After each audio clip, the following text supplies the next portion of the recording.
بسم اللہ الرحمن الرحیم۔ کیا حاملہ عورت کو درگاہ پر لے جا سکتے ہیں؟ درگاہ پر نہ حاملہ عورت کو لے جا سکتے ہیں، نہ وہ عورت کو لے جا سکتے ہیں جو حاملہ نہ ہو۔ کسی بزرگ کی قبر پہ صرف اس نیت سے جا سکتے ہیں کہ ہم بزرگ کے لیے دعا مانگیں گے کہ اللہ ان کے درجات بلند کرے، ان سے کوئی کوتاہیاں ہوئی ہیں تو اللہ مغفرت کرے، بس۔ تو اور جو آج کل درگاہوں پر جو ہو رہا ہے وہ تو اس نیت سے جاتے ہی نہیں ہیں، وہ تو وہاں جا کے یہ سمجھتے ہیں ہماری مشکلات حل ہو جائیں گی، ہماری بگڑیاں جو ہیں وہ بن جائیں گی اور ہماری کشتی پار لگ جائے گی اور جن چڑیل بھوت اتر جائیں گے اور یہ ہو جائے گا وہ ہو جائے گا، اور میلے ٹھیلے لگے ہوئے ہوتے ہیں وہاں پہ، تو ایسے صورت میں تو جانا جائز ہے ہی نہیں۔ تو نہ حاملہ عورت کو نہ غیر حاملہ عورت کو۔ اور جو لوگ درگاہوں پہ جاتے ہیں، میں یقین سے بتا دوں کہ ان پہ جن چڑیل بھوت آتے ہیں، یہ ذہن میں رکھنا۔ یہ جن چڑیل بھوت آتے ہی ان لوگوں پہ، جنات کو پتہ ہوتا ہے میں اس کو شیطان کو پتہ ہوتا ہے جنات کو کہ میں اس کو تنگ کروں گا، یہ درگاہ پہ جائے گا۔ تو جب آپ درگاہ پہ جاتے ہو تو شیطان تھوڑی دیر کے لیے آپ سے دور ہو جاتا ہے، آپ سمجھتے ہو درگاہ پہ جانے سے جنات کا اثرات ختم ہو گئے۔ بھائی آئے اس لیے تھے کہ شیطان کو پتا تھا یہ کمبخت وہاں جائے گا، بدعتیں کرے گا وہاں جا کے، تو تھوڑے دنوں میں پھر شیطان دوبارہ آ جاتا ہے، پھر آپ درگاہ پہ جاتے ہو، ٹھیک ہو جاتے ہو۔ تو اس کا علاج یہ نہیں ہے کہ درگاہ پہ جاؤ، اس کا علاج یہ کہ شیطان کو مایوس کر دو، بھائی تو جتنا بھی مجھے تنگ کرے گا میں جاؤں گا ہی نہیں، ایسی کی تیسی۔ تھوڑے دنوں میں شیطان خود ہی مارکیٹ سے شارٹ ہو جائے گا۔ ابھی دیکھو نا، ایک فیملی میرا بیان سنتی تھی، ان پہ جن چڑیل بھوت آ رہے تھے، وہ بیچارے علاج کر کر کے تھک گئے، تعویذ کبھی فلیتا کبھی پلیتا، کبھی یہ عمل کبھی وہ عمل، کبھی فلانا عامل کبھی ڈمکانا عامل، کبھی فلانے بزرگ۔ تو میرا بیان انہوں نے سنا کہ بھائی جنات بھگانے کا سب سے بہترین طریقہ ہے کہ بھگانے کا علاج چھوڑ دو، اور یہ تعویذ گنڈے اٹھا کے سائڈ پہ رکھ دو اور اللہ سے بول دو کہ اللہ میں مر جاؤں گا مگر میں یہ چڑیل بھوت بھگانے والے عاملوں کے پاس نہیں جاؤں گا، مجھے موت قبول ہے، یہ بیماری میں میں مطمئن ہوں۔ اور یہ 100% کانفیڈنس کے ساتھ ایسا ہو، ایسا لچک نہ ہو کہ ٹرائی کر کے دیکھتے ہیں نا، ٹرائی نہیں کرنا بھائی، مر بھی گئے جن چڑیل بھوت جتنے بھی آئے، نہیں جانا ہے ایسی کی تیسی۔ تو ان لوگوں نے میرے مشورے پر عمل کیا، اب تنگ آ گئے تھے بیچارے علاج کرا کے، تو مشورے پر عمل کیا، سارے تعویذ اٹھا کے نا جتنے بھی گھر میں تھے سارے اٹھا کے کہیں دفن کر دیے۔ جاؤ بھائی، آج کے بعد کسی کے پاس جانا ہی نہیں ہے، یہ چڑیل بھوت ہی ہمیں قبول ہے۔ اللہ کا شکر ہے تھوڑے دنوں میں ٹھیک ہو گئے، وہ اتنے خوش ہیں، کہہ رہے ہیں یار جان چھوٹی، ورنہ یہ ایسی چیز ہے، اس میں گئے تو کبھی اس درگاہ پہ جا رہے ہو، کبھی اس کی دیگیں چڑھا رہے ہو۔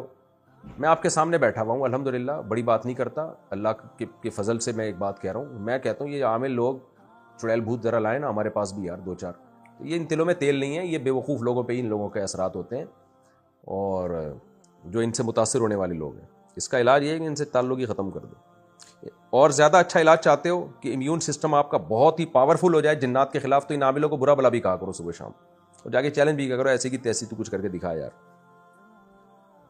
اچھا بھائی، ایک پولیس والا آیا، مجھے کہنے لگا میرے پہ جن چڑیل بھوت آتے ہیں اور وہ فلاں عامل ہے۔ میں نے کہا بھائی تو پولیس میں ہو کے ڈر رہا ہے یار، ایک موبائل لے جا، صبح شام ٹی وی میں خبریں آ رہی ہوتی ہیں فلاں عامل کے پہ چھاپا مارا پولیس والوں نے، ایک چھوٹا سا پولیس جو بیچارہ کوئی اتنا ہڈیوں کا ڈھانچہ ہوتا ہے، وہ اٹھا کے اس عامل کو موبائل میں ڈالتا ہے اور لے جاتا ہے اور لاک اپ کر دیتا ہے، وہ عامل اس کا کچھ نہیں کر سکتا جو بڑی بڑی باتیں کر رہا تھا۔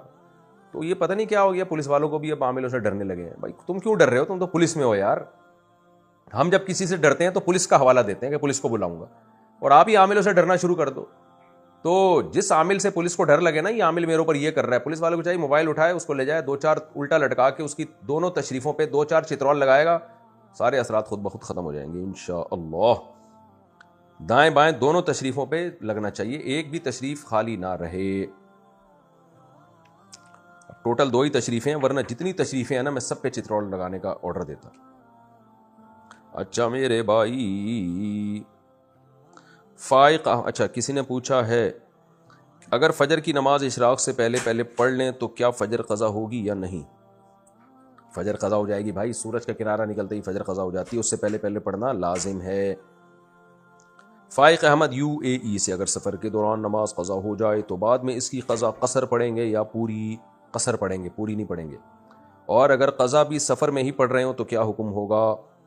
اگر مقام کی نماز قضا ہو گئی اور وہ قضا آپ سفر میں پڑھ رہے ہیں تو پوری پڑھنی پڑے گی آپ کو، اور سفر کی نماز اگر قضا ہو گئی اور آپ مقام پہ پڑھ رہے ہیں تو سفر والی پڑھنی پڑے گی۔ یعنی جس کنڈیشن میں نماز قضا ہوئی ہے نا تو وہ اس کنڈیشن کو دیکھا جائے گا۔ گھر میں لوہان کی اگربتی جلا سکتے ہیں، کیوں جلا رہے ہیں؟ اگر خوشبو کے لیے جلا رہے ہیں اور لوگوں کو اچھی خوشبو محسوس ہو رہی ہے تو جلائیں آپ، اور اگر کوئی اور جن چڑیل بھوت ہے تو پھر نہ پڑیں ان چکروں میں آپ کو بار بار بتا چکا ہوں۔ ویسے تو یہ اگربتی آج کل خوشبو میں شمار ہونے ہی نہیں لگا ہے، کیونکہ یہ مزاروں پہ لگتی ہے، تو جہاں بھی اگربتی کی وہ دھونی آ رہی ہو ایسا لگتا ہے کوئی قبر ہے قریب قریب. لوگوں نے اس اگربتی کی ویلیو ہی ختم کر دی. اگربتی چلی جائے تو پھر اگربتی لگائیں، ورنہ کی کیا ضرورت ہے لگانے کی. بلکہ اگربتی چلی جائے تو بھی اگربتی لگانے کی ضرورت نہیں ہے. آج کل تو سرچ لائٹیں آ گئی ہیں اور دوسری بہت ساری اچھی اچھی عود کی خوشبوئیں آ گئی ہیں، وہ لگائیں.